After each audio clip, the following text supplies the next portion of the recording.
They could just give you stuff and it doesn't make any sense. Anyways, so I had a couple other things. I like the case is so old. I had a couple of jokes about that. This case started before anyone knew Judge Brennan was sleeping with the officer in charge of that case. Remember that? It did, right? Yeah. But how's she doing? I heard she's not doing so well. She having a... I mean, the other thing was this really is at the end moments of the war on drugs. Like it is like one of those cases. Yeah. Like you can imagine that there's a couple cases. It's legal now, right? When Elliot Ness went from hero. There may have been some cases where Elliot Ness was getting grilled by some defense lawyer, knowing that some legislation is about to get passed about legalizing alcohol. I mean, you can imagine that happening, right? And as the days going down to it, and probably cases that got dismissed over the same thing. And this story's got movie all over it, and I'll tell you why. Is when you guys got me involved in the case to do counter investigation, I started reading all the transcripts and reading the preliminary exam transcript, and just that whole circus that was going on at this preliminary exam is pure entertainment and would make some good TV or a movie, let me tell you. I mean, I mean, it is... I mean, I was picturing it all in my head going on. It's pretty good. Yeah, no, there's going to be a lot of great things that are going to happen from this, so... Yeah, there's, but okay. So the other thing was, so these are one final thing. Rick, you still with us? You're going no matter what, and I'm just gonna bow out with this. So, there's obviously this epic battle. Like it really is. It's a battle, and it's taking on the system and being principled and fighting. For the people that are going through the system, probably just as some words of advice, there's so many things that they have already pre-thought that they're doing to wear you down, as we talked about tonight. Right? So, when you go do that and you're worried about that, at some point you have to finish the trail, right? So if you're worried about what's going to happen tomorrow, that could happen, but it could go another way. So that panic and that fear, if you take that out, honestly, you can, I've talked to several people that got large cases right now, and they're telling me, "Oh, I can't. You got your stuff back? Is it really over?" And don't you hate them? And I'm just honestly, it was just in a system that finally I got out of. Well, knowing what we know and talk about all the time, the amount of forfeiture that's taken, the 20, prior to this year, the stats are 20,000 arrests for marijuana every year, at least 15 million in forfeiture. The MMA, every bit of it fought for any kind of implementation. But these are facts, and these are the reasons to be and recognize it as a casualty of war. But these are the winnings right here. 1, marijuana was legalized in Michigan, codified in December 6th of 2018. Right? That's number 1. So all this stuff. And the other was that forfeiture was held to be an excessive fine in violation of the 8th Amendment, excessive fines clause in this U.S. Supreme Court case. So the things that the police departments have spent a majority of the last, the institution itself is built on this. Okay, the war on drugs, the war on marijuana, and forfeiture. You fought it, like I think samurai warrior. I think I did my bond right, and that was evidence against me that I actually claimed. They tried to do that. They tried, right? They tried to do.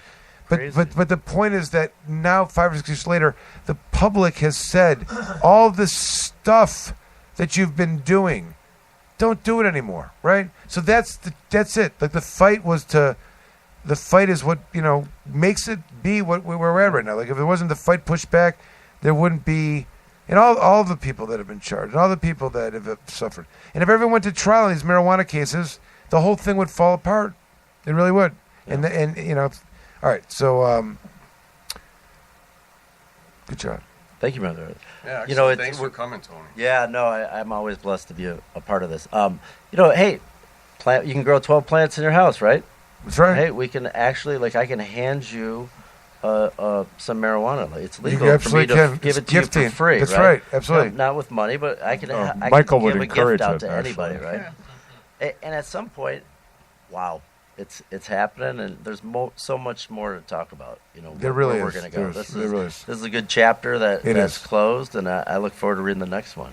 And for anyone listening on the radio, there's a big event at Grow Green this weekend. Yeah, it's the Organic Regenerative Conference that we're having some PhDs fly in for, and some really good people that are into growing high-quality organics and having live living soils. So Wow. some people that are like you follow them on Instagram, they're like posting, we're going to Whitmore Lake, and they're like, that's Grow Green, and it's a good time. So Yeah, if you haven't been to it, so you can go to growgreenmi.com, and then we're also having, hopefully Michael will see you May 4th for the Spring Expo too. So, Fourth? May 4th of Yes, this it year. is. Yep.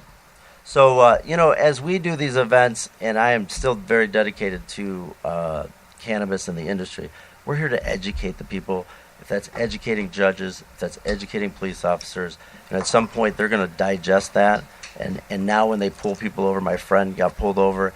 He's not even from Michigan. The cops just let him go before it was legalized. So it's getting way better. So there's a lot of different ways to take what's happening, but I think there's a lot of positives. agree 100%. If everyone has not been to an event at Grow Green, they are spectacular. I mean, there's tons of vendors, the technology, and the skill of learning that is top notch anywhere around. Really good looking security guys at those events as well. Esteban's. For those that aren't just security guys. Yeah, there's about 1,500 people. And speaking of showed people that aren't just security guys, let's Cop turn is it over a to the cop news is a to cop. Rick Townsend, Big Daddy. Go, Rick. Because it was good-looking guys. I thought that's why you were turning it over to me. What? Check out that kid some TV. Get some video. My goodness gracious. Just slide over? Yeah, come on. We'll video it. You just want your Scott. chair back. We'll cut it in. Careful. I think we need a bigger We got the studio. news. Roller chair. Roller chair.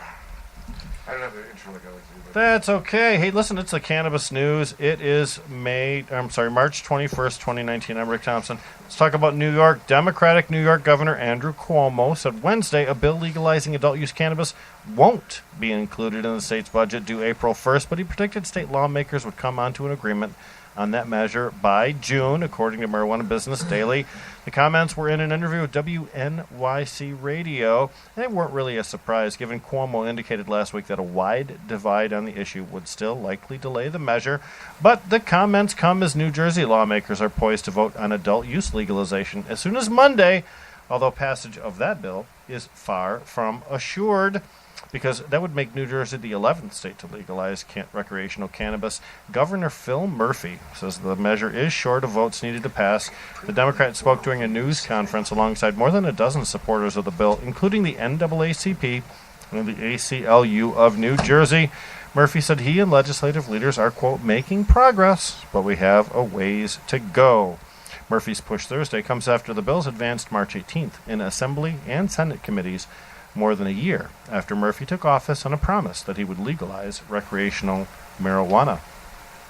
Stick with the Midwest here. Illinois. An Illinois Senate committee voted to advance a bill that would prohibit the Illinois Department of Financial and Professional Regulation from taking any action that would penalize or dissuade banks and credit unions from serving legal marijuana-related businesses. We could take a lesson for that here in Michigan.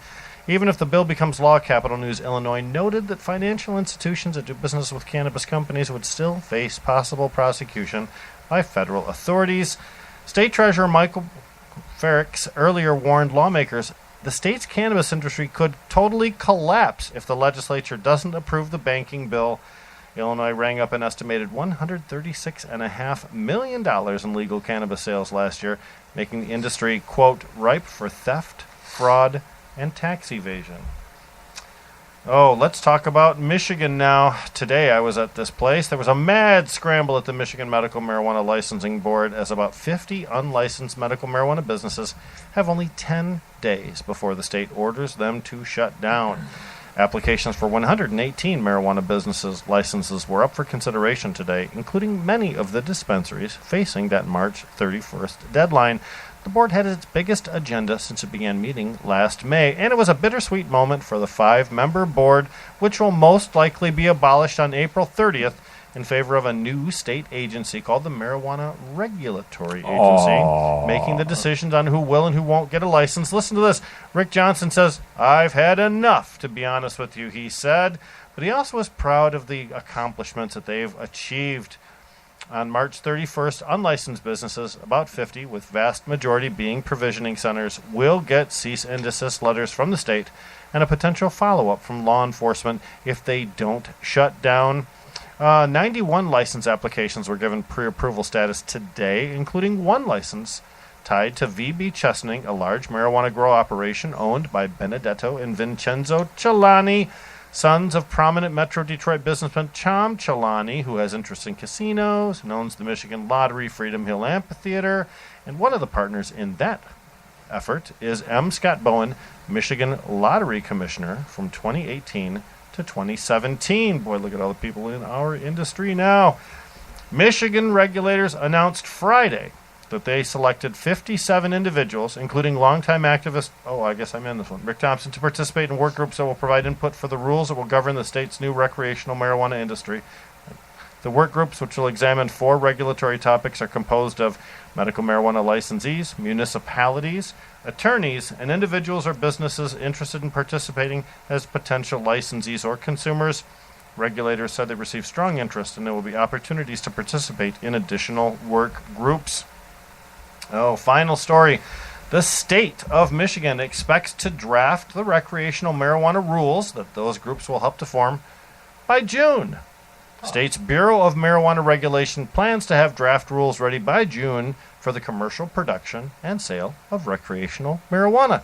The issuance of those emergency administrative rules, however, might not occur until later in the year, when the department can begin accepting applications for the recreational industry, according to the Detroit News, under the recreational marijuana law approved by our voters in November. Woo! Woo! The Department of Licensing and Regulatory Affairs has until December 6th this year to develop admin rules and begin taking applications. But if the department issues emergency rules earlier, it could begin taking applications earlier. Director Brisboe said, "We can be prepared to do that. Whether we will or not depends on a lot of different factors," he said to a House Oversight Committee this week. Short-term emergency rules, like those put in place when medical marijuana licensing began, are a necessary stopgap to ensure the department meets its December deadline while still working its way through the longer permanent rule-making process. "They're only good for a 6-month window," he said of the emergency rules from Brisboe. "If you use all that up while no one's getting licensed, it's not really effective."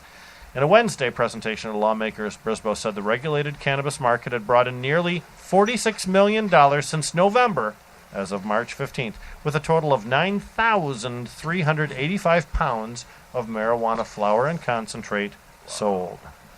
That's it for the Cannabis News. Yeah, it's March 21, 2019. I'm Rick Thompson. Thanks, everybody, for participating at the Planet Green Trees radio show. That's the way she goes. All right. That's right. That's awesome. Joel's here. I didn't hear Joel. I don't know if you're allowed to talk because you're late and we punish people. Oh, no. I like sitting in this corner. It's not really a punishment. I think it's just an opportunity to say that this is, I think we'll now call it the hip corner for hemp industry professionals. We will bring hemp industry professionals to this corner. Not to say that they haven't been in other corners. I've just been sitting here yet learning more industrial training nuances. Like what the new word for me now is justice dispensing. That's what I got out of your earlier conversation. If there was something to kind of take away here, it's that as we move, if we're going to talk about hemp in particular, I think it's that this system that we were just talking about, and Tony, of course, with a really great perspective, not angry, walking away. It is what it is. The laws change and whatnot. But to empower these groups to control the hemp industry is very dangerous. We can't let that happen. It can't happen. And it's set up to go in that direction. But it's and even though I think there was nothing but good intentions with the Governor Whitmer's executive order moving getting rid of the board, and unintended there's some unintended consequences, such as the retaining of some kind of authority in Lara over the hemp regulations, when I think it should all be with MDART. Wow. But as we move forward, we're hoping that the governor's going to, we realize isn't just belongs in NPART. Right. Yeah, I would just put out there, me and Rick do a lot of things together, and what Rick does at the end is he encourages everybody to be part of these things, part of the educating, so that the voice of the people is heard. So if that's where they're at right now, you guys, we just gotta get them we make sure